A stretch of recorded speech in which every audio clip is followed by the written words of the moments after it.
mau. Bagong. Kono terus rampungi.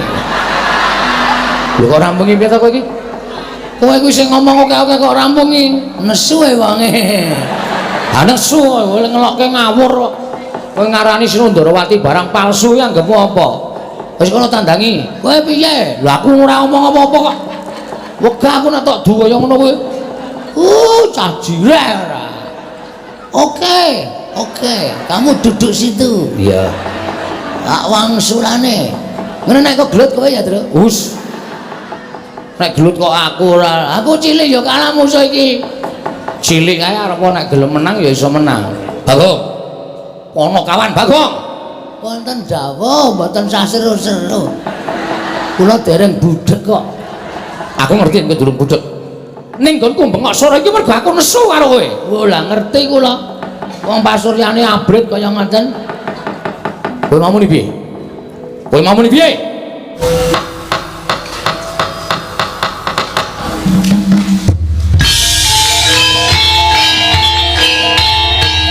Dilanjutkan pagelaran wayang kulit semalam suntuk oleh Ki Dalang Seno Nugroho. Selamat menyaksikan.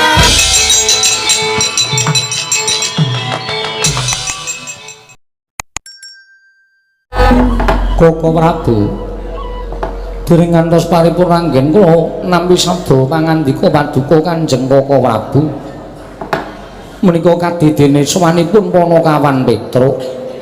Koko Prabu Ndrawati jagat wasaning Bathara Wayapura jagat. Yayi nadyan dipun menapak-menapakno Petruk menika tansih Panakawan negaring Amarta. Mila Petruk sowan mbok menawi wonten wigatos tumunten ngatimbal menapa wigatosipun Petruk sowan Yayi Prabu ing Amarta. Koko Prabu kasinggihan mekaten mugi kasekecakno anggen jengandika lenggah. Yayi Prabu sampun boten kirang prayogi. Panakawan Petruk padha raja sak praptanira Panakawan Petruk kantong bolong. Nuwun amit pasang kaliman tabi tinebene nglodoni dumawahing tawang tuwang sinuwun linepatno ing tulang manu. Menawi kiranging tata krami kula nyuwun pangapunten wilujeng niring sambi kula sowan kula tebih saking Rubeda. Namung kepareng kula ngaturaken sembah sumengkeming pangabekti kula kunjuk sandhap padha paduka Gusti kula Sanata ing Amarta Prabu Darma Kusuma. Iya Panakawan Petruk ndak tampa. Ora liwat pangestuku tampanana kula pundika jimat paripe dayan ning kasantosan. Karo sapa? Kali adik kula Bagong. Gong, ora ngawur lho le omongan iki nang negara utawa ning kraton. Aku wis tuwa dadak tok weling terus. Wis ngerti empan papane. Ya syukur. Panakawan Bagong padha arja sak praptanira Panakawan tansah pinayunganing kawidadan niring sambi kala sowanipun ingkang abdipun Bagong. Ngersanipun Sinuwun Prabu Darma Kusuma kepareng kula ngaturaken sembah sumangkeming pangabekti kula kunjuk sandhap pepada paduka Gusti kula ingkang Sinuwun Prabu Puntadewa. Iya Bagong ndak tampa pangestuku tampanana kula pun dinggo jimat paripe dayanana ing kasantosan sinuwun. Panakawan Petruk padha raja pangestunipun Ndara Kresna wilujeng bekti kula kunjuk. Iya Petruk ndak tampa ora liwat pangestuku tampanana nuli kula pindika jimat paripun dayanana ing kasantosan. Panakawan Bagong padha raja pangestunipun Ndara Kresna wilujeng bekti kula kunjuk sinuwun. Iya Bagong ndak tampa pangestuku tampanana nun inggih sanget anggen kawula mindadosaken jimat paripe. Petruk kantong bolong padha raja sak pratamu. Sinuwun Mandura wilujeng bekti kula kunjuk nggih Den. Ya Petruk ndak tampa ora liwat pangestuku tampanana nun inggih sangat anggen kawula dadosaken jimat paripe. Panakawan Bagong padha raja sak pratamu. Pangestunipun Ndara Baladewa wilujeng bekti kula kunjuk nggih sinuwun. Ya tak tampa pangestuku tampanana nun inggih sanget anggen kawula dadosaken jimat paripe. Biasane kowe karo Sinuwun Mandura iki gelut sik. Iki kok ora. Ya ora kabeh ngono terus nganggo diselani. Lah iya Petruk nun selamat tekamu. wilujeng bekti kula kunjuk. Ya Petra tatombo Bagong Podolarjo Sapratamu. Ndara Werkudara wilujeng bekti kula katur nggih, Den. Ya tatombo. Kowe nek tata caramu unggah-ungguh tata kramamu kaya ngono kuwi ora mantra-mantra wujuding Bagong. Nanging tak sawang kaya ngene. Paribasan nadyan ala nanging katon bagus. Oh ngece. Oh ngece piye? Oh nek kena kaya ngene kok disawang katon bagus iki nyawang nggo sedotan es apa piye? Ya kowe iki dialem kok ya mergo tata kramamu sing kaya ngono kuwi dialem mong iki. Mula ketok to, Gong. Ndara Werkudara ing ngalembono karo kowe. Nadyan ala rupane nek tata kramane ganep unggah-ungguhe ya kecekel, kuwi wong padha ngurmati. Wis sandangane ora mingsla, lethek, ora nganggo tata krama, njaluki rokok. Wah. Kuwi jenengane wong ora bakal diajeni wis tenan ndi-ndi iki. Aku arep saiki arep mulai ngono kuwi kok, Tru. Ngono kuwi piye? Arep mulai njaluki udut. Wo. Malah aku ki nek diajeni malah kisruh pikir aku. Lah iya, wis kebacut dadi wong bebas. Kono kawan Petra Podolarjo Sapratamu. Wilujeng Den bekti kula nggih, Ndara. Iya tak tampa. Kono kawan Bagong Podolarjo Sapratamu. Pangestunipun Ndara Janaka wilujeng bekti kula kunjuk nggih, Den. Iya ya Bagong tak tampa pangestu tampanana. Kono kawan Petra wonten dawuh sinuwun. Ana wigati apa dene jeneng kira sowan ana ing ngarsaning ingsun yen to pancen duwe wigati maragake matur marang panjenenganing ingsun Panakawan apa saka karepmu dhewe apa dinuta dening bapakmu Semar. Ha nika ngaten. Sowan kula menika mboten saking pikajengan kula piyambak namung kula menika dapur dipun utus dening Bapak Semar. Bapakmu Semar utusan nglawan sira. Nggih. Sababe apa kok utusan kelawan atmajane? Nuwun sewu. Sampun wonten setunggal candra nika bapak nika kaya wong masuk angin. Ning boten lara, kaya wong pikirane kebak. Ning jane bapak niku nuwun sewu sing dipikir niku ya apa? Iya. Begogok enten ngajeng omah. Mboten kurun napa-napa ming meneng mawon. Nek bengi ya ora gelem mlebu omah. Ming kemul sarung tetep begogok teng ngarep griyane bapak. Monggo-monggo pedak dicaosi unjukan mboten diunjuk, caosi daharan mboten dipun dahar. Iya Panakawan. Nggih. Lah kahanan ing konten kaya ngomong niku ndadekake kuwatir kula gareng kali Bagong. Tumuli kula sowan kersanipun bapak. Pak jane eneng apa to, Pak? Nek bapakku duwe kepinginan, bapakku duwe kekarepan, mbok ngendika karo anak-anak. Mergo anak-anak iki rumangsane mbiyen isih cilik dikula wentah karo bapak, mula saiki gandeng anak-anake wedo mentas, kuwi duwe kewajiban ngomong karo wong tuwa, nuruti apa kekarepaning wong tuwa. Barang kula matur kaya ngoten niku bapak niku terus gelem dehem. Terus gelem ngendika. Ngendikane bapakmu kepiye? Ngene le, jane aku ki meneng bae iki ora kok mikir kahananku dhewe ora. Aku duwe penjaluk apa-apa, duwe pengenan apa-apa ku ya ora. Wong nyatane aku ki ya wis tuwa. Arep ngopo to wong tuwa kuwi? Ning ngerti ya, bapakmu ki duwe kewajiban dadi pamomong tumraping para pundhenmu Pandhawa. Bapakmu ki tukang ngomong pundhenmu Pandhawa. Negara Ngamarta ku biyen negara sing kondhang kawenang-menang. Negara ingkang kondhang panjang punjung pasir wukir loh jinawi gemah ripakarta tata raharja. Ning pirang-pirang tahun iki kok negara Ngamarta iki ora kaya adat sabene. Negara Ngamarta iki wis beda kaya biyen. Papan-papan sing maune tentrem, papan-papan sing maune guyub rukun, saiki sawangen. Ngendi-endi dalan padha bendak sirah, ngendi-endi padha regejegan, ngendi-endi padha gelut ming perkara bab sing sepele. Mongko papan-papan panembah ora padha diparani, sing dipaparani papan-papan maksiat. Tak anggap yen to kawula sak negara Ngamarta kuwi wis padha krisis moral. Krisis moral, nggih. Kuwi apa, Petro? Oh iya lali ya. Biasanya aku ngomong karo piyai-piyai terpelajar. Lah iki Nalindra, mongko Nalindra wayang, ayo krisis moral ora ngerti. Krisis kemanusiaan. Kuwi apa? manusiane krisis. Iya. Piye ya jelaske, Gong? Ah kono terserah. Wis pokoke kawula negari Ngamarta niki sakniki lagi ora iso didandani, nggugu karepe dhewe, ngudel bingung numbuk bentus. Apa sing dilakoni dianggep bener. Mongko orang gagas bener kuwi enten pirang-pirang bener sejak benere dhewe, bener ing bebrayan lan bener sejati. Cobi wonten pundi-pundi papan negari Ngamarta menika mung perkara bab ingkang sepele wekasan dadi gawe. Mung perkara bab sing waune iso dirembuk sarana bedamen, nyatane dadi regejekan dadi peperangan. Niku negari Ngamarta.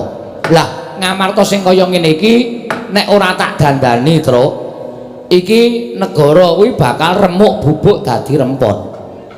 Mula aku diniat bangun kayangan. Lah kula kaget. Kena ngopo kaget? Lah nggih to.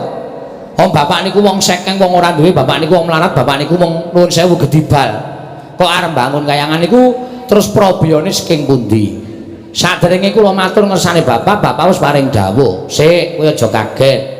Aku bangun kayangan iku ora kok bangun papan sing magrong-magrong, papan sing dumadi saka jamrut hergeni, saka mas mutiara ora. Bangun kayangan ki ming saloka utawa salokaning tembung. Tegese negara Ngamarta ki arep tak bangun kayangan. Kayangan ki papan sing kebak kanikmatan, kebak karukunan, ora ana rasa diya dinia, ora ana ora rasa sing ora kepenak, anane ming sarwa kepenak. Mula aku pengen negara Ngamarta iki kawulane uripe mbane ana ing kayangan. Ngoten niku. Iya, Petro. Nggih. Lah terus kersamu piye, Pak? Kula matur ngoten, terus Bapak ngendika. Ning aku njaluk kowe karo Bagong tak kongkon ning negara Ngamarta. Merga sing dadi makutaning bangsa Ngamarta kuwi Sinuwun Prabu Darmakusuma sak kadang-kadhean Pandhawa 5 cacahe. Mula aku nyuwun Pandhawa 5 cacahe rawuh ning Karang Kadempel sinambi mundi pustaka Jamus miyang jimat kelima sada. Mergane apa? Pandhawa tak jak nyaketi gumregaing para kawula. Pandhawa tak jak nyaketi gumreguting para kawula nggone padha bangun negara. Merga apa, Truk? Kawula ora butuh diwenehi brana picis. Kawula iki ora butuh diwenehi bondo donya. Ning kawula iki butuh dicedhaki rasane dening pengarepe. Dicedhaki atine, dikaruhke rasane dening pengarepe. Nek pengarep-pengarep kaya para Pandhawa niku remen ngaruhke kahananing para kawula, kawula niku bakal percaya kalian para Pandhawa wekasan gumregut gumregah bangun negara, negari Ngamarta mujudake negari kang adil, makmur, warata, tias bagya mulya. Dados sowan kula mriki menika namung badhe mbaya ngepunden kula Pandhawa gangsal cacahipun pados rawuh wonten ing Karang Kadempel. Sinambi mundi pustaka Jamus miyang jimat kelima sada. Cekap semanten atur kula mbok menawi wonten klenta-klentuning atur nyuwun gunging samudra pangaksami. Cekap semanten akhire ngatur kula wassalamualaikum warahmatullahi wabarakatuh. Iya Petro, nggih. Wis. Gong, kowe kok kaya ora aktif to? Mengko dhewe tengkas. Apa urung-urung kok gon aktif? Ampun sae rung tuku kok aktif. Maksude kowe kuwi lho ora kok HP-mu ya ora, HP duwe pertama glelenge ra jamak-jamak. Sapa-sapa difoto, sapa-sapa dijak selfie. Marah dadi. Ha iya. Mingkari ngenteni dawuh Sinuwun Prabu Darmakusuma. Heeh. Mingkari ngenteni dawuh Sinuwun Prabu kersa renggah eneng Karang Kadempel apa ora? Petro dalem Pandhawa kuwi ora ming ngaku ijen. Oh nggih. Nanging 5 cacahe Werkudara, Janaka kelawan kembar. Oh mestinipun ngaten. Aku tak taren karo adi-adiku dhisik ya Petro. Kula semanggaken Sinuwun, malah langkung prayogi. Werkudara, oh. Piye Dimas miturut penemuning si Adi? Ora dadak nganggo mbok tarik. Apa sing dadi gegayuhane Semar kuwi luhur. Ayo mangkat merono bareng Pandhawa 5 mundi pustaka Jamus kelima sada. Petro, nun. Omongo karo bapakmu. Yen pancen butuhke Probya, yen pancen butuhke dana, aja metu saka bapakmu ning metu saka Ndadimati. Kurasen aku ora bakal wol. Petro kandhara bapakmu nggone bangun kayangan yen perlu Prabeya saka Janaka Madukara ya ora bakal kurang. Petra kantong bolong kandha karo bapakmu. Yen Jodipati Madukara isih kurang, mengko kasatriyanku digadhekke dhisik ya ora apa-apa. Kanggo kecukupaning bapakmu Petra. Alhamdulillah. Gong, poin, Gong. Lumayan. Aku arep daftarke dadi bendahara. Bendaharane sapa? Bendaharane Semar. Oh, ngono ya. Lah Semar nyekel dit grusah-grusuh kowe. Nek ra aku sing nyekel wis ora bakal teri asal-asasi terus. Samangane rasa sok aneh-aneh. Ora bakal tersalurkan nggon pembangunan kayangan, malah ming remuk ora karu-karuan. Nggih, matur sembah nuwun sinuwun. Malah samangke daya-daya dinten mangke monggo kula dherekaken ninggal budal wonten ing Karang Kadempel. Sinuwun Prabu Darmakusuma. Panakawan Petra wonten dawuh. Satemene bingung penggali ingsun sebabipun sadurunge kowe prapta iki mau Kaka Prabu uga kepareng rawuh uga mbutuhake pustaka Jamus Miang Jimat kelima sada. Oh, ngaten. Iya. Kangge napa? Kanggo tumbal wadaling negara Ndarawati awit negara Ndarawati ketaman pegebluk. Lho. Ndarawati ketaman pegebluk. Iya, Panakawan Petra. Mula sing gedhe pangapuramu aku durung bisa mutusi. Krana Kaka Prabu isih kepareng lenggah ana ing Praja Ngamarta uga ngantu-antu kelawan apa kang dadi aturku munggo babakan pustaka Jamus Miang Jimat kelima sada Petra. Oh, wis. Gong, nol besar. Piye maksude? Awak dhewe bali kukut iki. Kok kukut? Lesuwan mrene kalah dhisik karo Sinuwun Prabu Ndarawati. Sebabe Sinuwun Prabu Ndarawati ya mbutuhke pustaka Jamus kelima sada. Lho. Ha kanggo ngapa? Ndarawati ke Taman Pegebluk. Ndarawati ke Taman Pegebluk? Heeh. Terus isane Waluya Nirmala Temah Jati, Jati Temah Mulya, nek Ndarawati ditumbali pustaka Jamus Miang Jimat kelima sada. Monggo le rawuh dhisik Sinuwun Ndarawati tinimbane awake dhewe. Ngamarta ki peraturane iki antri kok, Go. Sing dhisik ya didhisikke, sing keri ya dikerekke. Mula kowe karo aku ora bakal iso ngukup. Wis kalah star karo Sinuwun Ndarawati. Yo le mulih yo. Sik. Kok sik piye? Kowe terus piye kowe? Aku ora iso matur apa-apa, wis entek pikiranku. Sinuwun Prabu Darmakusuma paring dawuh, Petra kowe kalah dhisik karo Sinuwun Prabu Ndarawati. Uga mbutuhke pustaka Jamus kelima sada. Mula sing gedhe pangapuramu ya Petra modar, wis ora iso piye-piye. Mulih seneni bapak. Kowe duwe ide ora, Gong? Hah? Kowe duwe ide ora? Duwe nang ideku ki engko kisra. Piye wani ora? Kaya aja ngene ngraton. Nek kowe ora wani ya mulih. Nek kowe wani aku tak maju pindah. Lemu tengok kono, kowe nang mburi kene aku tak matur. Ning kira-kira engko piye? Kedadiane piye? Ya ketoke kedadiane geger. Wong aku ki wong ngawur soalé truk. Ning ngawurku landasane siji lho. Apa? Bener mung kuwi tok. Nek landasanku ora bener aku wegah kon gegeran ki mah. Ning nek landasanku bener, wo lah mbok bumi walek watu tak lakoni. Ya coba saiki kowe maju kene, aku tak ganti ning mburi. Heeh. Ngene-ngene. Ya, wah. Ngati-ati lho Le, wis tenang wae, wis tak pikir apa kae. Kowe pokoke ngasuh tengok kono. Heeh. Midhangetke pidatoku. Oh iya. Ora kaya kowe terus dak-tredok ning ngrampungi karya. Panakawan Bagong arep matur apa? Lho namung dados wakilipun Petra kok Sinuwun. Iya. Kula ajeng nyuwun prisa. Sinuwun Ndarawati rawuh mriki wau ajeng napa? Nyuwun ngambil pustaka Jamus kelima sada. Kagem dinggo tumbal negara Ndarawati. Sebabe Ndarawati kenging napa? Kena pagebluk. Stop. Cekap semanten mawon kula tak mangsuli nggih. Iya Bagong wangsulana. Siji. Panjenengan percaya Ndarawati ke Taman Pegebluk? Mesine percaya Kaka Prabu kuwi kadangku sepuh. Arep kadang tuwa iki nuwun sewu iso lho ngapusi dasarmu apa kok kowe wan matur kaya mengkono ngaten dasar kula mang penggalih bener apa ora pegebluk utawi winastan welaking Jawata menika adalah wah kok aja nganggo adalah barang ayo aku sok nganu ya nun sewu nggih basa kula campur-campur sing penting cetha ditampa iya ora apa-apa nika mujudaken paukumanipun para dewa ingkang tumanduk dhateng titahipun paukumanipun Gusti ingkang diparingke titahe apa to sebabe kok ketaman pegebluk merga wewengkon kono menungsane wis ra iso didandani kon manembah ya ora gelem kon tumindak apik ya ora gelem anane mung tumindak ala anane mung tumindak jahat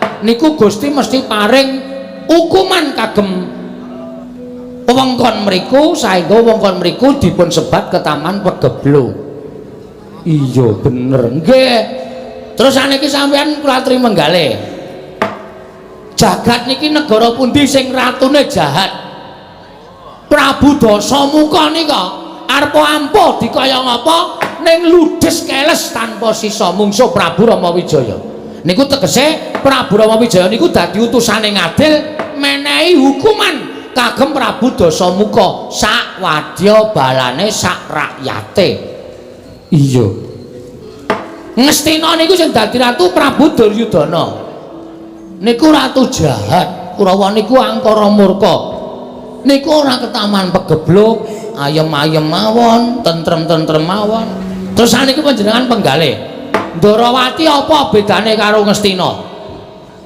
bedane apa Bagong weh lha iki piye to iki kok takon terus aku ya asline cerdas ming sok gaya ta terus ah iya bedane Ndarawati karo Ngastina nek Ngastina niku ratune jahat sing kudune entuk pagebluk nek Ndarawati niku ratune ratu sing dititisi dewa teng jagat menika sing ngagem asma Sri Bathara menika mung loro siji Sri Bathara Bagong mantel jasmu Sri Bathara Ramawijaya angka loro Sri Bathara Kresna ta niku ratu sing ketitisan Sang Hyang Bathara Wisnu lah sapa ta Wisnu Wisnu niku dewa ingkang tukang nentremke jagat dewa sing duwe kewajiban memayu ayuning jagat niku Bathara Wisnu nah pertanyaannya iki nek ora ngene iki ra jelas ya terus iya ora apa-apa Ngastina sing dadi ratu-ratu jahat ora ketaman pegebluk kok Ndarawati sing dititisi Sang Hyang Bathara Wisnu kok negarane ketaman pegebluk niku perlu dicek dulu sampun ngantos sampean kelintu saklajengipun Pustaka Jamus Klimasada niku panggesanganipun para Pandhawa Pustaka Jamus Klimasada menika panguripane para Pandhawa ora kok Pandhawa tok ning rakyat Ngamarta niku ya padha gumantung karo Pustaka Jamus Klimasada Pustaka Jamus Klimasada ajeng diparingke Sinten Prabu Ndarawati ming dienggo tumbal mongko dienggo tumbal niku apik-apike ming dipendhem nek dipendhem niku ora iso bali nek ra iso bali Pandhawa kelangan Pustaka Jamus Klimasada nek Pandhawa kelangan Pustaka Jamus Klimasada wong sing ora seneng karo para Pandhawa arep gawe kampitunaning Pandhawa angel mijet wae ngranti suwe banyu sinaring nggih mboten iya Bagong nah mulai dipenggalih ampun grusah-grusu terus saniki Semar niku mbutuhke Pustaka Jamus Klimasada bareng kalian para Pandhawa berarti Pandhawa mboten pisah kalian Pustaka Jamus Klimasada omongan sing tirik-tirik kula omongke menika garis bawahi benang merahipun inggih menika Ratu Ndarawati nun sewu sing ratu ketitisan dewa kok negarane ketaman pegebluk niku menimbulkan sawijining sasawenge sabar aku ki arep Indonesia apa Jawa wayang kok Indonesia mujudaken nuwuhaken satunggiling pitaka takonan. Apa bener Ndarawati ke Taman Pegebluk? Angka loro. Sing perlu dipun garis ngandhapi. Wih. Garis ngandhapi. Garis bawah iki nek basa Jawa garis ngandhapi to. Oh iya. Sing perlu dipun garis ngandhapi nuwun sewu lho. Nuwun sewu niki mboten ngarani. Ya nek niki kresna tenan. Nek dudu wis kebacut maringke pustaka Jamus Klimasada, wis kebacut maringake pustaka percaya karo Sunan Prabu Ndarawati, jebule dudu kresna tenan. Lah, panjalmaning mungsuh sing mung kepengin gawe kapitunaning para Pandhawa, Pandhawa ora ngerti. Pustaka Jamus Klimasada ilang, Pandhawa ora ndek kekuatan. Lah, wong sing ora seneng karo Pandhawa, arep gawe kapitunaning Pandhawa, angel mijet wae ngranti.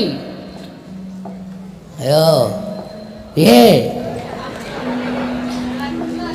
Piye kok meneng wae? Lho, iki karo ratu kok njur kok meneng wae ora. Pripun? Cacang mboten omongan kula. Kula niku waton gelem ngomong, gelem matur, ning kula anggere duwe waton. Nek ora duwe waton ya kula ora bakal gelem matur, ngoten. Nek niki panjalmaning mungsuh, pustaka wis kebacut digawa, lek arep goleki nendi, lek arep nglarah nendi. Ah, ngrekoso. Ngrekoso. Wis Kurawa krungu Pandhawa kelangan pustaka Jamus Klimasada. Kurawa tumindak elek, Pandhawa kesia-sia. Kasangsaning Pandhawa ngembet kawula sak negara Ngamarta. Kawula uripe wis ora tentrem, digawe bubrah merga sampeyan nuwun sewu kirang lantip panggraitane, kirang cetha paningale nyawang dhateng sinten kemawon sinuwun.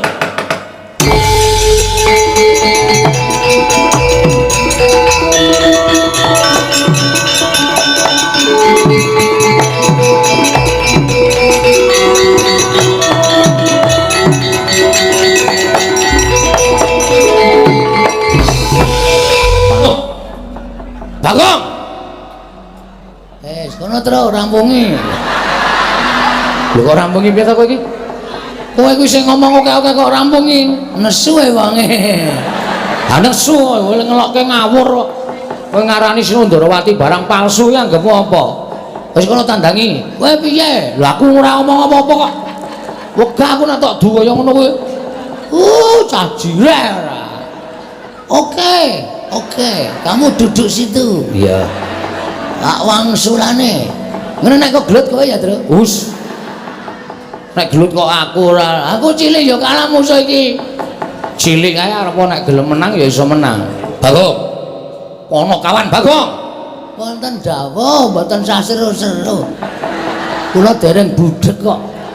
Aku ngerti nek durung budhek. Ning nggonku bengok sore iki mergo aku nesu karo kowe. Oh lah ngerti kula. Wong pasuryane abrit kaya ngoten. Kowe mau muni piye? Kowe mau muni piye? Kowe muni piye? Kowe mbaler ana rembugmu. Waduh, lali wong mboten kula catet kok ya. Masa wong ngomong kon baleni saka awal ya wis ra kelingan mbok pinter kaya ngapa iki? Wis ora kelingan. So sampean kula ajeng nyuwun pirsa sampean kok getak-getak niku wonten apa? Enten apa? Masalah ya apa? Yen ora kleru kowe mau keri dhewe muni yen kowe ngarani Yai Prabu Ndarawati iki panjalmaning mungsuh. Yai Prabu Ndarawati iki panjalmaning mungsuh ingkang bakal nglembut pustaka Jamus Jamus Klimasada. Ya ora? Ayo kowe yo. Muni iya apa ora? Heeh. Heeh, pripun? Anggepmu apa? Anggepmu apa kowe ngarani Yai Prabu Ndarawati iki panjalmaning mungsuh? Anggepmu apa? Kowe ora ngilo karo derajatmu, kowe iki mung batur. Kok ngarani Yai Prabu Ndarawati iki panjalmaning mungsuh? Sik ta. Nuwun sewu kula arep takon sing jejuluk Prabu Kresna niku sinten? Yai Prabu Ndarawati. Sing tak arani palsu? Yai Prabu Ndarawati. Sing tak arani kowe ora duka kok sampean wong liya nesu-nesu iki ngapa? Ngapa kula tak takon? Yai Prabu Ndarawati ki adhiku. Kuwi kadangku Taruna, wis ngerti. Terus karep sampean piye? Aku ora trima. Tantrimaning Baladewa kowe kudu nampa paukuman. Belum, ora luput kok dihukum. Cangkemmu sing luput. Iki pancen cangkem elek kok iku. Gong kowe iki pola gawemu iki marai nesu lho kowe. Kowe mbok ora konyol kaya ngono kuwi lho. Truk cangkeme. Patohnya lho kowe.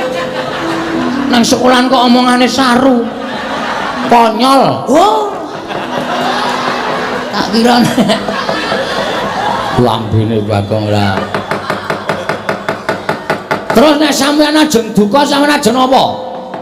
Aku ora nrimake. Kowe bali, kowe minggat.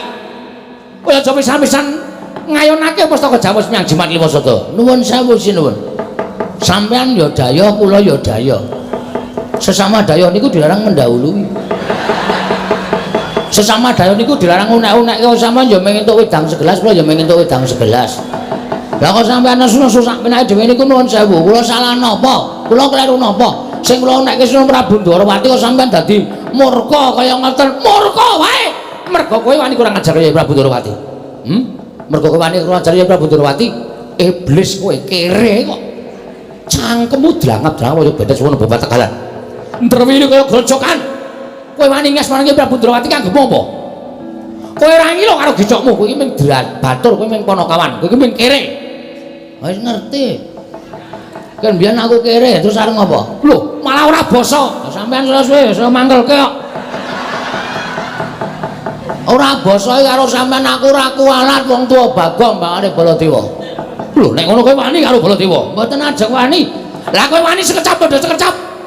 Kowe wani wangsulan karo Baladewa padha karo kowe wani karo Baladewa.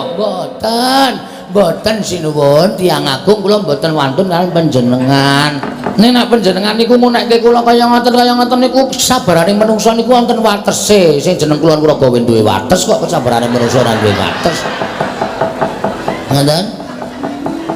Kula niku wonten watese. Nek kula wis entek kesabaran kula nggih nuwun pangapunten nek pancen kula wani kali panjenengan. Nek kowe wani karo aku ya ngadu jejeg. Ayo, aja ndeprok nang isor. Nek wani karo Baladewa, ungalno dadamu. Piye, Tru? Asa karepmu. Iki piye iki kok aja sak karepmu? Ngono nek geger tandangi wong loro ya, emoh. Telek. Ora sembodo karo le mangkat mau le ana apa-apa tanggung wong loro, ana apa-apa lak tanggung dhewe. Ana minggat mulai ana. Cah jireh ora. Sampeyan muni pripun? Nek pancen wani karo aku ayo ngadeg jejeg padha karo aku. Oke, mung ngadege kok angel, Mas. Anggepe kaya kula niki wedi karo sampeyan. Wah, bagus. Weh, ngece nek iki. Wis ngerti Bagong rupane kaya nek dunekke bagus. Kowe wani padha sekecap karo Baladewa. Wani malang krek ngarepe Baladewa. Tegese kowe wani karo Baladewa. Mestine wis tak waneni wong sampeyan yo ngeyel kok.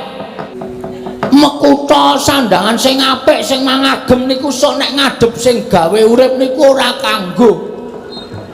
Di mata Tuhan kita itu sama-sama manusia. Neng mergo sampean kedenuan derajat pangkat neng donya niki dibedake antaraning piyayi karo kere. Neng nek piyayi nek ora iso nglungguhke karo kerene nuwun sewu, kere ora wedi karo piyayi. Lho.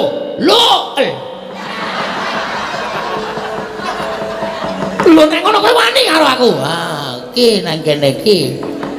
Suwijining piyayi sing ora tau iso dielekke iki ya ngene iki dielekke malah nek ngono kowe wani karo aku.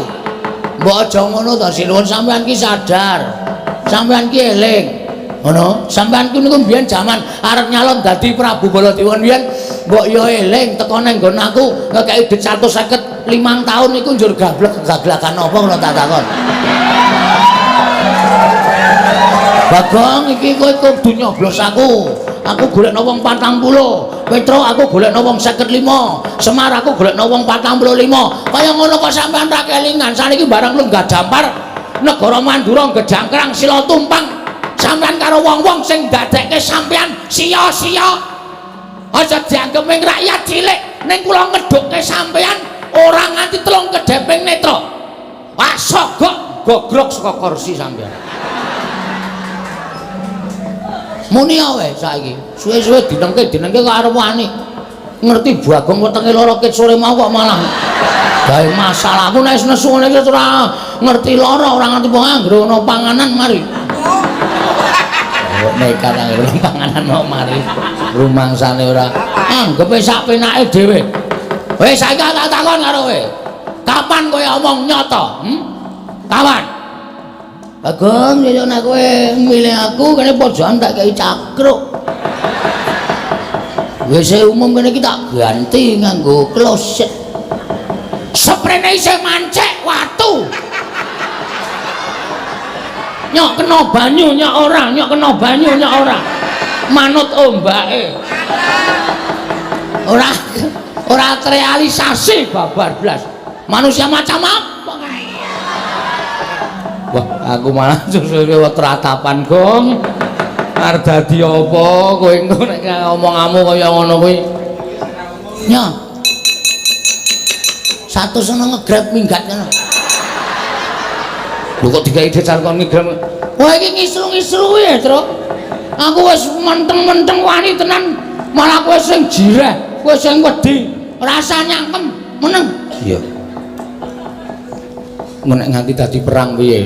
Hah? Nek dadi perang piye? Lah tandangan. Waduh.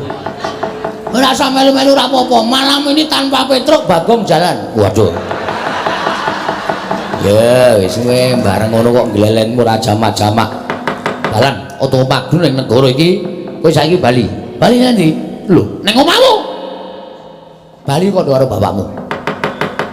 Bali kok ndok karo bapakmu. Bapakmu kon ngurungke lek bangun kayangan. Bapakmu kon ngilu karo cengele. Kon ngilu karo gicoke. Semar kuwi mung gedibal, bapakmu ki mung kere. Bapakmu ki wong ora duwe. Kok arep bangun kayangan ki bapakmu ki gablek apa? Bapakmu ki duwe apa, Bagong? Kondo, kon gagas karo kanane, cecak nguntal cagak, cepul kayu bulan, utung entung lintang, tangan kelakone jepawur ki. Bang. Bang. Le, sadar le. Le.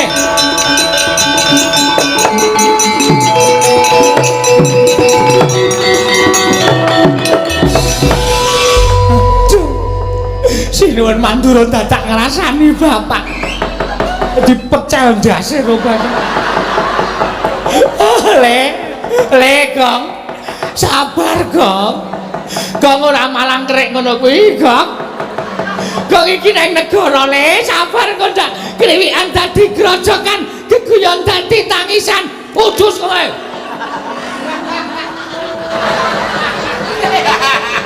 Tekene ra tekan, Gong. Iya aku sing ora seneng. Aku nesu saking nesune nganti trenyuh. Nganti trenyuh. Edan. Wong semene iki ora niteni karo labuhane bapak. Wong semene iki ora niteni karo labuhane Semar. Semar sikir dinggo sirah-sirah dinggo sikil, momong Pandhawa, momong Gorawati, momong Mandura. Ning bareng wis do mukti do lali karo sing ngomong unek-unekke Semar wong saking wong ora duwe. Semar ki wong goblok.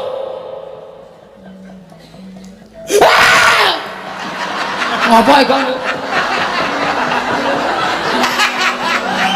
saking nesune kok sarunge dikebut-kebutke barang ben aku ki kaya arep nesu ning nesuku caraku piye to wis bayangno mangkel tenan aku bala dewa menungso ora tatanan lho Bagong ae meneng ae nek wis nyenggol bapak iki wis beda perkarane nek aku tok nyek ora masalah nek ganjang kowe wis ngece karo bapak sedungo bathuk senyari bumi nadana wong sedungo jembaring bathuk nadana wong sanyari jembaring bumi tatotai pecateng nyawa blabaring ludi lho weh lah malah menteleng matane matamu Gong kuwi ratu ben ra urusan lho kowe wani karo Baladewa sing tak wedeni omamu ora minggat ayo saiki tak gawe sayembara perang tak gawe sayembara perang sapa sing cilik gedhe saka kadhetane Baladewa menang boyong Pustaka Jamus Jimat Limasada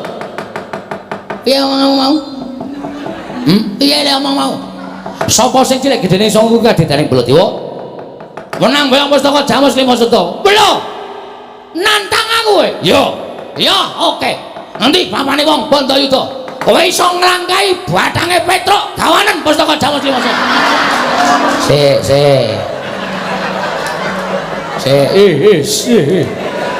halo kok dadi bathangku kok wis mati urung ya ora apa-apa lho ora apa-apa nek nantangke nglangkai bathange dhewe ora bathange wong liya ku jenenge matekke wong liya ora omongmu piye nek iso nglangkai badange Petruk ameng salah kata maksudku badange Bagong as kowe iki senengane nyemelangi ora nanti pawane wong nek kadhedan nanti wong nek kadhedan omonganmu iki nendi papane wong nek kadhedan metu Jawa ora metu Jawa gretel negara legane ati kowe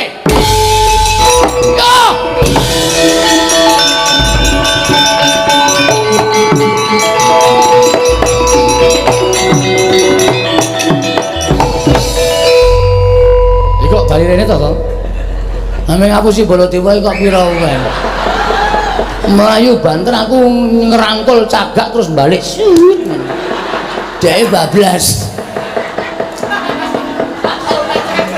trembelane ya kene iki cagake ngendi saka guru kae oh adake ora wong iki nek delok wayang iki kene karo jalan karo mbayangke ngono lho mesti seneng tak gawe ngene iki men penonton ki bayangane keadaane ning dalam keraton mlayu bareng terus aku ngrangkul cagak terus balik ngene nek caci cilik lho aku iso bayangke aku piye apik ta heeh nek ora iso bayangke ya berarti urung apa jenenge durung apa tenanan lho ndelok wayang ha terus ki piye wis ana tandang ngono lho lah sing nantang kowe kok sing nantang aku sing ngopiok kowe wah aku lino dolanan nang omah senengane Bagong wonten dawuh yen pancen niat bakal nandingi Koko Prabu kena ngapa kok bali meneh marang Praja Ngamarta namo badhe nyuwun pangestu sinuwun Prabu Darmakusuma awit menika badhe wonten peperangan ingkang ageng inggih menika sinebut perang Bratawuda nek Pandhawa ngertina ora Bratayuda nek aku karo Prabu Baladewa Bratawuda oh iya Bagong sing hati-hati kula ajeng madheg Senopati iya kalungi kembang ora madheg Senopati kalungi kembang ora diwur-wuri kembang ora donya wae diwur-wuri kembang kaya wong modar ada mbok menawa aleman bareng kana lho kowe nang Jawa lho lah ya bareng aku nang Jawa aku ya nang Jawa gak aku lan temandang dhewe aku mau nggih ngoten nggih sinuwun kula nyuwun pamit sing ati-ati aja kaya bocah cilik nyuwun pamit sinuwun iya kakangmu nesu ya aku iya saka nama nesu mboten ora tau nek nek palsu ngoten ora berarti palsu tenan ora ayo ora mendelik-mendelik tak culek matamu kowe mamen nggih sing ndara Janaka iya ya sing ati-ati Bagong aja sakit ndara Janaka nyun mamen nggih ndara Werkudara duh minggat ndara Werkudara nyun mamen iya sing ati-ati ndara Negaradewa nyun mamen iya sing ati-ati Bagong iya Bagong sing ati-ati sayang aku pulang dulu ya sayang nggih sing atos-atos ta Mas iya ora aku sik kowe kok nyeluk Abdi Ngamarta sayang iki apamu mantang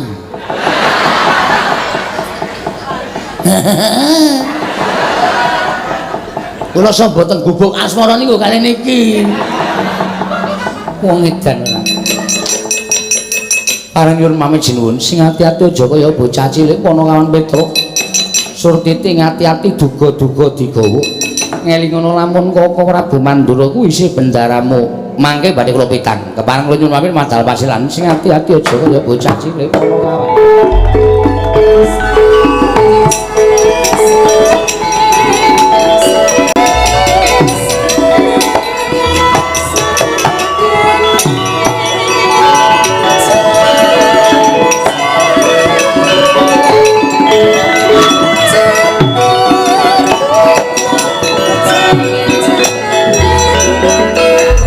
sinayeng manglung mintonaken Dewi Kramanira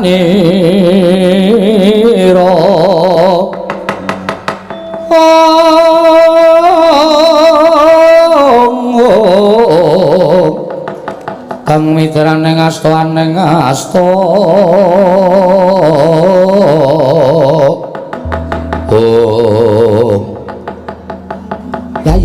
wonten dawuh Koko Prabu.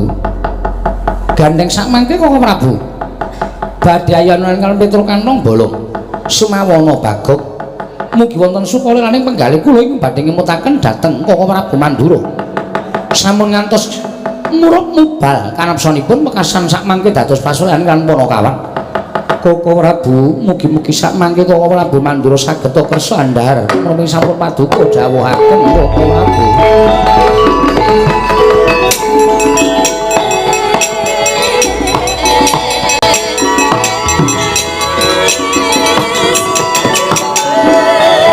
Gong kok sing maju kok dudu Sinuwun Mandura. Sapa? Anak-anak Pandhawa. Ora pangling kae Ndara Gatotkaca, Ndara Antarja, Ndara Antasena. Sajae didhawuhi karo Sinuwun Mandura yen awak dhewe dianggep luput tumrap negara Ngamarta. Wis, rasa susah, rasa sedih. Aku sing mau wani nandingi anak-anane, Tru. Kowe wani? Wani ngopo Dik? Pokoke nggak tekan kene rembugan sing apik-apik, nek ora kena dijak rembugan apa boleh buat. Lah iya. Awak dhewe wong cilik ora kena didak-idak sak teruse. Wong cilik landesane bener sapa wae sikat truk. Ya manut karo kowe kok. Heeh.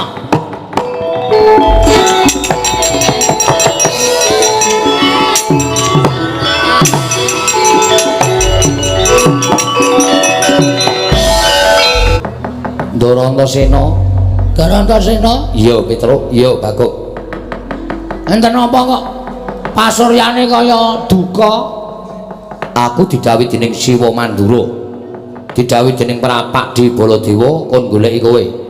Nek pun ketemu, nek wis ketemu aku kon mbondo tanganmu kon ngrincung sikilmu. Ngandel ora, Baladewa iki arep ora atune seneng ngapus-apus kae. Hooh. Mesti iki kontul dikandhake dandang dikandhake emprit. Ha iya.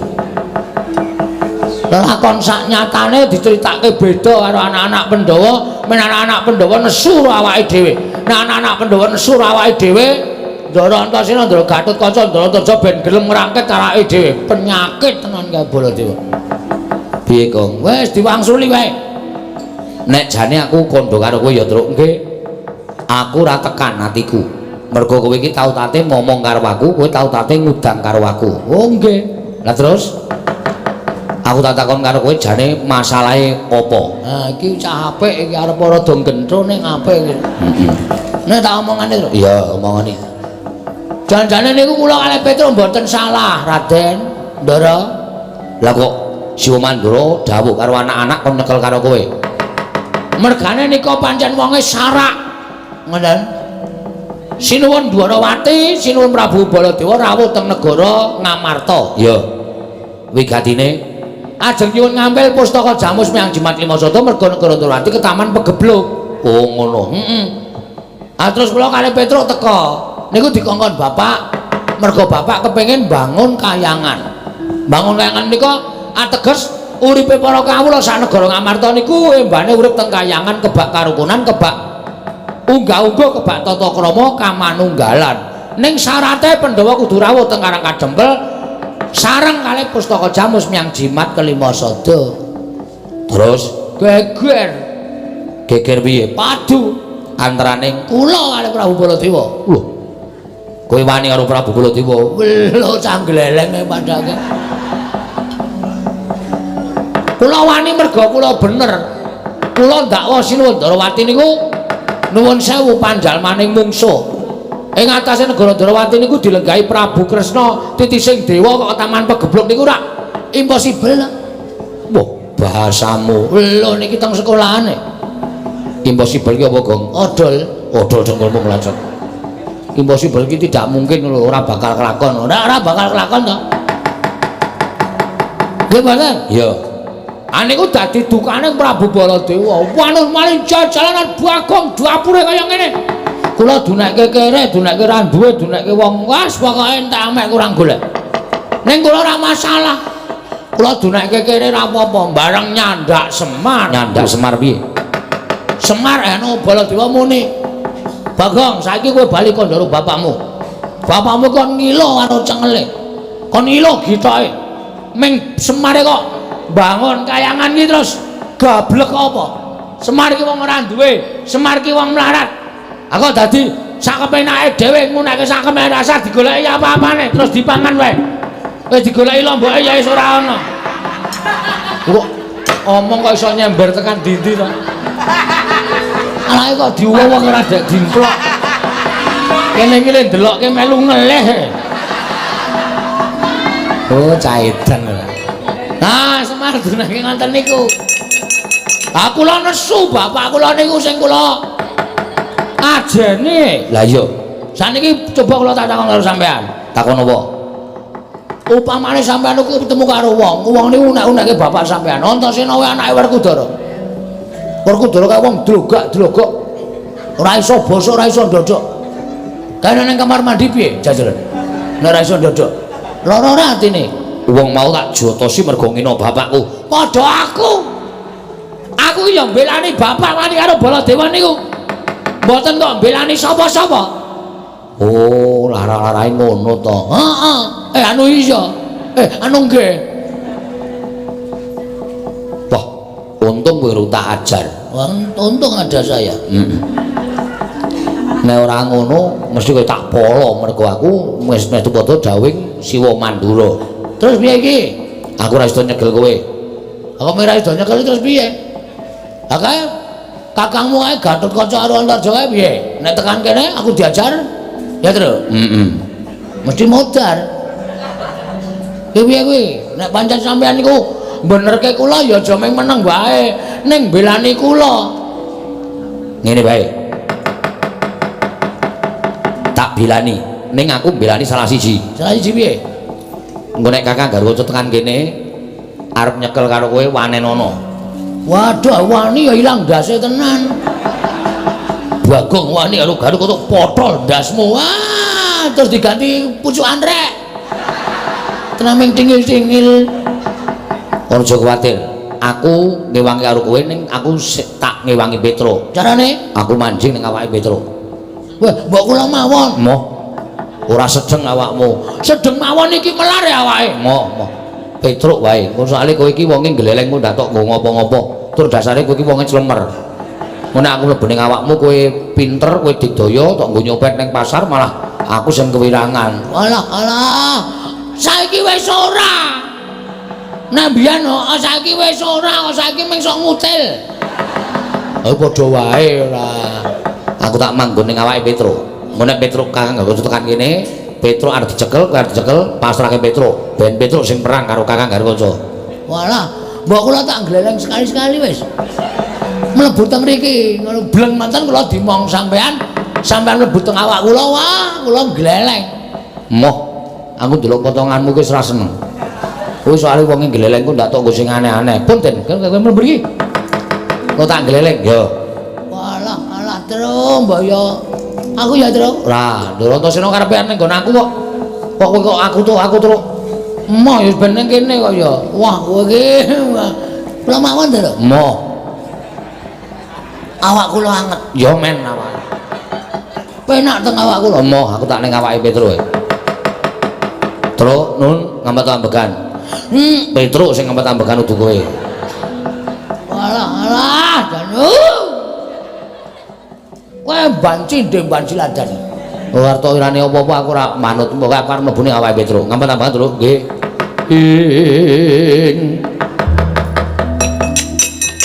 Titi prani mangan anong ari cotho.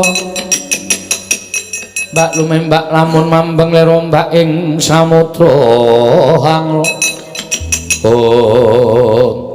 Kok ya iso maslep ngono ya, Tru? Ah ya ndoro Antasena iki ayamku, Tru. Nun. Wis kowe nek wis tak nggoni ngene iki kowe ngopo-ngopo iso kelakon. Tur kowe dadi satriya digdaya. Kowe dipateni ra iso mati, dilarani ora ngrasake lara. Waduh, gleleng tenan iki ta. Terus kula iso napa mawon? Iso ambles bumi, iso mabur sakarepmu saka dayaku. Weh. Ding.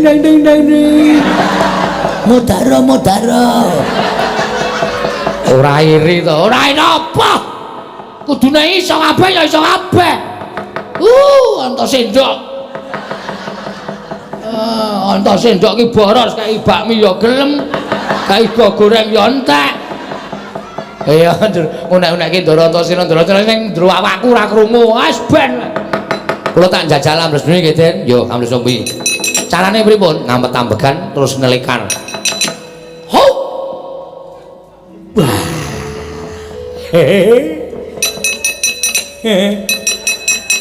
Halo. Ding ding ding ding ding ding ding. Ah, pujak-pujak kan jegluk sapi tang ndasmu. Kuwi ra elek ta pujan-pujan ya men. Jedul lah jedul. Ah, nek mabur sikile gedruk lemah ping 3. We gong. Ki lho gong. Wah, jan waduh. Wah, sip le liwat kos-kosan. Golek kamar mandi sing ora ana gendenge. Tolong difotoke, Tru. Fotoke dungkulmu. Wah, medun, iya. Oh, apa kuwi? Aku menteri-menteri kowe.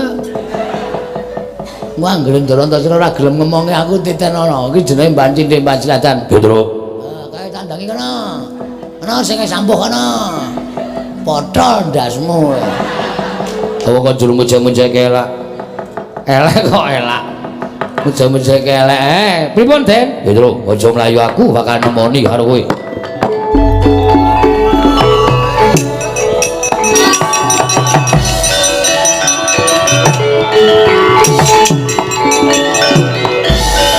Ndara Gatotkaca? Iya. Kok rawuhipun kok sajake sumengka tur nawung duka? Pedro, Nun. kowe tak takoni kowe jujur. Nggih. Kowe wani karo Syawa Mandura iya. Mergane sing wani dudu kula ning Bagong. Bagong adimu kenapa ora ngandani? Bagong niku dikandani wis angel. Mula aku diutus dening Kanjeng Syawa Mandura supaya nyekel karo kowe yen kowe bangga bakalan rampungi. Yen kowe ora manut aja nglakon dosa. Aku mentolo karo kowe. Caca muntap lirik netap duka yayasinipe. Netra kocak ngondarandir. Oh, malang kerik loro kabeh ben kaya teko. Sampeyan ajeng nglarani wong tanpa dosa, Petruk ora luput, ora kleru. Merga sampeyan nuruti karo kekarepane Sri Prabu Mandura. Mboten napa-napa, mboten napa-napa. Ajeng nenjak napa sampeyan? Tak turuti sagedik sampeyan. Wani karo kanca Sing tak wedeni apamu? ora minggat aja takon tak potol ndasmu. Wah, iso motol sirahe Petruk meguru karo kowe 20 taun, Ndara.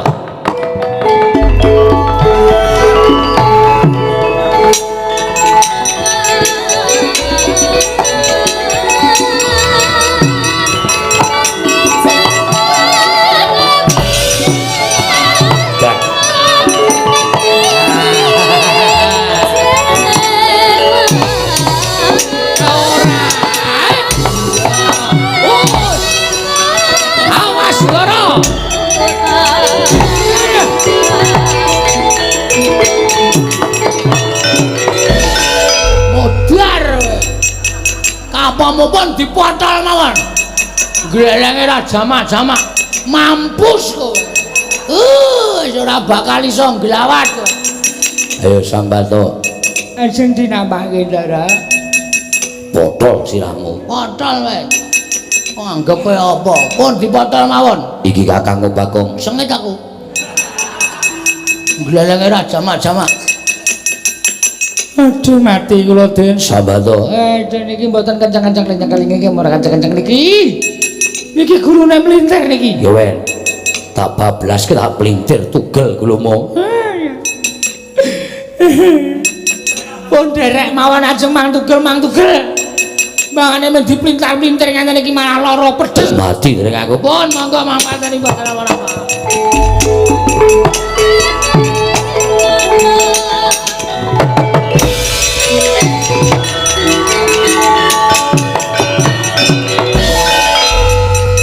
Sambato, yen to aku tegel karo kowe marang bapakmu Semar lakonane. Aku ora bakal wegah ning sing wigati wis tekaning pati mundi ngemban dawe Kanjeng Prabu Baladewa. Mesti aku bakal entuk pengalembono. Oke semute to kene iki pun. Pindah kene ahli mati ndak dirubung semut. Wong edan.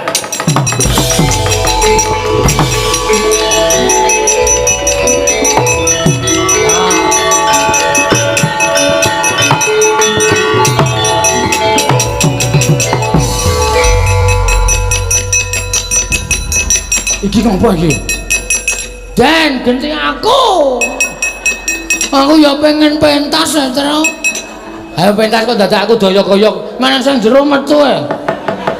Ayo ta. Piye karepe ngopo? Genti aku ora petruk terus. Masa aku mengleran disin-isin karo masyarakat. Bagong gleleng ra iki kalah gleleng ro petruk. Ning janji. Nggih. Ora aku gaya lho. Mboten. Ora kudu minta elek. Mboten. Ku anggere sapa pasar tak kentes ndasmu. Ora. Yakin sumpah. Tenan. Ku anggere Mboten saden kula mawon. Petruk kepruk watu ndasmu. Iki ngopo ya ora? Wong arep dinggoni Ndara Antasena kok mboten samboten sam. Iki ngopo e? Mbok gentinan. Ya. Wis ngampet-ampekan. Ning janji tenan lho. Aja kudu minta elek. Mulai aku mlebu ning awakmu, ora kudu minta elek ajar dhewe iki. Panggering iki aku krasa kudu minta elek ajar. Agak wis lan jeblok wetenge. Ora bongok-bongok to kok. Aku iki kene ngampet ket mau ora mlebu-mlebu. Mangkel aku. Goleki kok angel. Oh ya wis. Yo, ngampet-ampekan. Wis tak mlebu ning awakmu.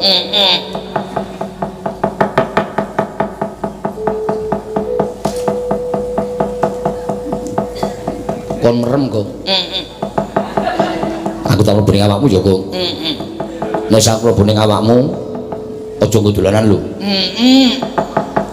Nek nggo dolanan awas. Ngono wae ya kok. Mergo aku wegah nek kowe ndang gaya aku wegah. Aja nggo sombong, aja nggo umuk. Ora. Wis tak mlebu ning awakmu ya kok.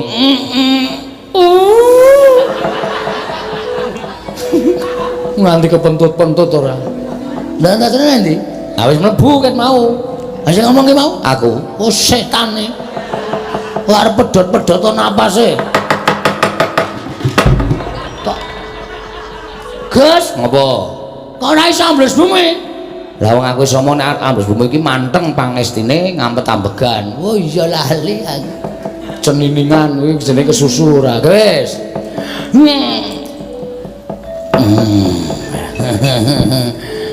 Gong, tak ajar lho kowe. Gong, iki kok didesek. Kapora kowe. Kok tak antil tenan iki, Gong. Gong iki kok dibleseke sak dodo iki lho. Gong, ayo kowe glelengo saiki. Oh titenono kowe. Penyakit ora. Diumbulke sing ngisor. Kapok kowe. Kene jedul. Mabur.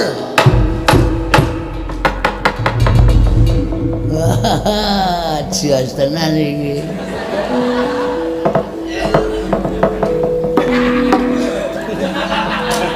Grimes po ya. Kok tetes-tetes iki. Ah, setan to. Wanjal maning jajalanan tenan. Udane, Truk. Ra. Wong kowe ngipat-ngipatke kowe kok. Sisane mau ora. Mbok medhun, mah. Kowe nak mabur. Mbok ganti, Gong. Kowe tadus terus kali ning kali karo aku sesasi kepungkur kok sprene isih kuning. Ana ndek ganti. Jiji ora. Medhun. Dung jelet. Lho, ora nggo gleleng to. Ben jajal kok gleleng. Tandingi. Kurang sapa iki? Ndara Antarja. Siap. Ajare, Truk. Iya. Wah, tak ngaso genti aku. Kaya es tehku ora dombe lho. Ora. Kowe iso rancang es tehku barang dombe. Ayo, amo Suramarata, Jaya Marata imbang yen padha-padha.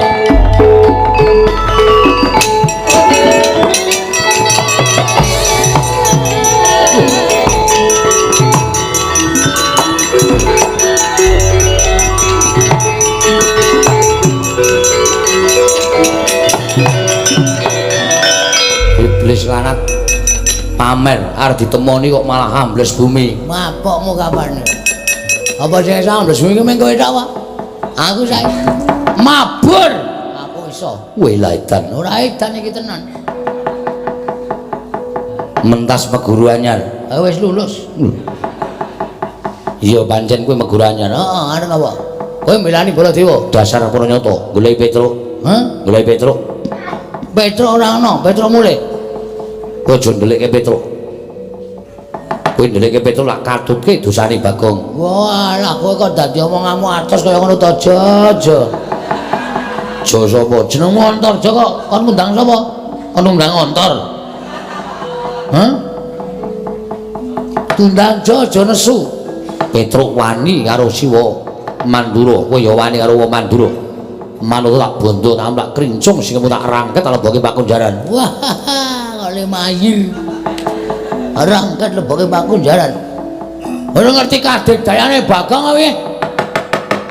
Ora ngerti kapinterane Bagong apa piye? Sawangan, sawangan. Deloken. Oh iya. Kuwi la edan. Ora edan iki nyata. Hah? Kon jedul. Mabur apa oke? Kok nimblis apa piye?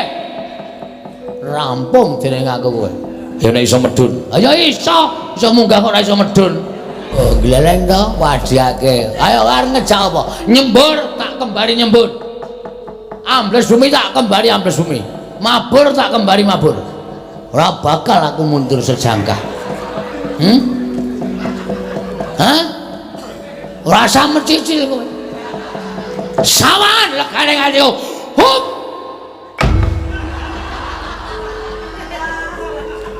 Kok Islam mandi ya?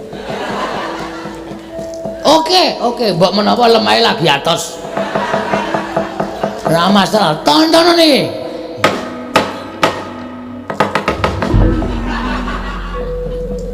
Kok ora mandi kabeh ya? Ayo, harmoni piye? Harmoni piye? Wah, cilaka iki. Iki mesti Antarsena ngapusi aku iki. Wah, lah nek ora. Oh, ngandel ora. Sona nek metu ki omong. Aja meneng wae. Metu ki muni wis ngono. Nek meneng wae kene ya ora adong. Aku wis apal kowe iki anggere tak njingi mesti glelek. Mula aku wegah nek ngenjingi karo kowe. Wah, diwasar go gayae. Mundur kono. Mundur. Kakang Antarja tak rampungane. Wah, iki rame iki. Kakang Adi siji mbelani Baladewa, siji mbelani Petruk, gelut rame. Mundur lho. Nang sapa ya, Truk? Ambu. Ndhet pira? Ndhet pira? Lho. Iki arep ngejak apa ya? Ndhet pira? Aku bapak nang sangon selawe kok. Padha, aku yo ndhet selawe. Kowe nyekel sapa? Lho, iki edian iki. Aku manut kowe sapa? Aku wis sing tuwa. Ya, aku Ndara Antarja sing tuwa. Padha, aku ya iya. Wis rasi dawa ya. Demet iki ora. Tiwas mempeng Dimas Antasena. Kang, ora kok aku arep ngewahi karo Panakawan ora. Ning aku mau jagongan karo Petruk, jagongan karo Bagong. Jane sapa sing diketikake dening Siwa Mandura mau ora bener. Aku malah benerke Petruk karo Bagong mergo dheweke mbelani karo wong tuane. Dheweke mbelani karo bapakne Semar. Tur gegayane Semar kuwi pancen luhur. Gegayane Siwa Nayantaka kuwi apik. Pengin bangun kayangan ning negara Ngamarta. Mula nek Kakang tetep arep mbelani karo Siwa Mandura, mungsuhe udu Petruk karo Bagong ning aku. Kuwi ngejak apa aku manut. Ayo Ja, berbicara Ja. Bagiamu Ja. Kok ngrasa melu-melu mundur. Ana melu-melu tak ajar dhewe kowe. Nggih. kok bali kong arep belajar dhewe aku. Malah ngrekoso. Seneng kene wae, Truk. Tak sampeyan. Nah, ngendel ora? Setan ki. Wis tak omongi nek es tehku kok dientekke. Ala ya wong isih apa kari prongkolane. Ya kene tak ngomong. Gumut-mutan ra ya lumayan. Es prongkol kok gumut-mutan ngono ya Dimas. Ya. Saiki aku mung kari manut. Sampeyan ngejak piye aku ya wani. Mergo aku belani Wonokawan. Tur to sampeyan kudune ngerti kan? Sampeyan ki tau tate nampa pangudange Petruk, tau tate dimong karo Bagong. Kok mung perkara kaya ngono kok sampeyan nggo karo ngendiganing Siwa Mandura. Terus sampeyan arep mentolo karo Gareng karo Bagong utawa karo Petruk. Ora ya malah saru dinulu to. Kawula sak ngamarta do ngrasani kabeh nek nganti sampeyan ngajar karo Petruk karo Bagong do ngudarasa kok do ora ngerti males kabecianing Wonokawan. Kok mung perkara diwaduli karo Sinuwun Mandura kok terus mentolo karo Wonokawan. Nek cara aku isin nek cara aku. Mula perkara iki rasa dadak digawe angel sampeyan ambles bumi wae. Mau nek kepekewuk ketemu karo Siwa Mandura, ambles bumi tak kancani ning jero bumi rembugan karo aku. Wis ngono wae, mbangane kesuwen. Iya Dimas, iya. Tinimbangane mengko sampeyan malah konangan Siwa Mandura ditakoni werna-werna sampeyan rasa wasulan, tinggal lunga, tinggal ambles bumi. Siwa Mandura ora bakal iso nusul ning jero bumi. Iya Dimas.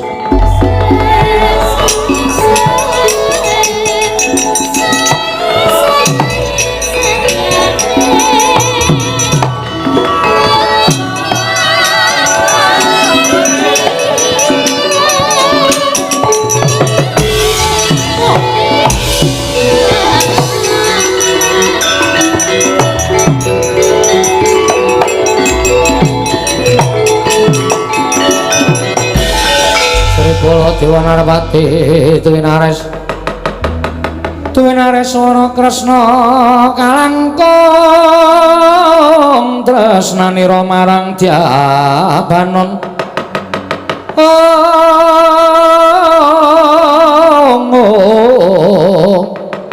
marang Dyabanon sinawi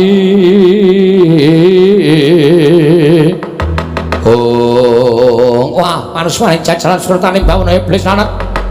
Wah, Petro kantong bolongso ngewawake nata Mandura Prabu Baladewa.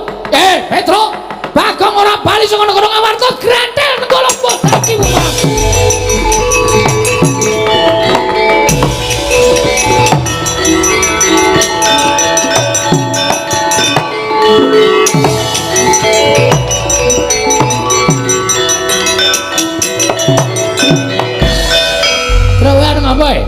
Prabu Sinuwun Mandura nesu kok. Bongok-bongok. Petro kantong bolong ora gelem bali nang karang kadempel aja takon dosa gretel nenggala jeblok wetengmu. Terus aku tak maju le, kowe bali. Ngono bapak takon? Bapak takon omong. Nek Petro ora bali 3 dina tekane seminggu kok nyelameti tekan nyewune. Pesene aku mudhar.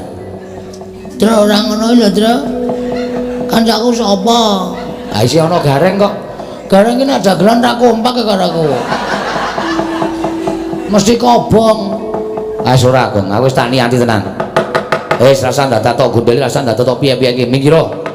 Kalakonane le, aku ora wedi karo Sinuwun Mandura. Ming aku njaluk tulung karo kowe. Tulung apa? Golekno gaman. Gaman nggo apa? Gaman nggo nandingi Prabu Baladewa. Oke, ya. Saentuke kowe tak sileke bakul degane. Ya wis ra. Ora apa-apa. Ngati-ati ya, Truk. Mulya kok. Apa sing kedadiane negara Ngamarta ki aturno Bapak. Aku percaya Bapak iso mene pepadang karo aku karo kowe. Ya, ning sing ngati-ati ayo. Amuk iki Petro kantong bolong gawean.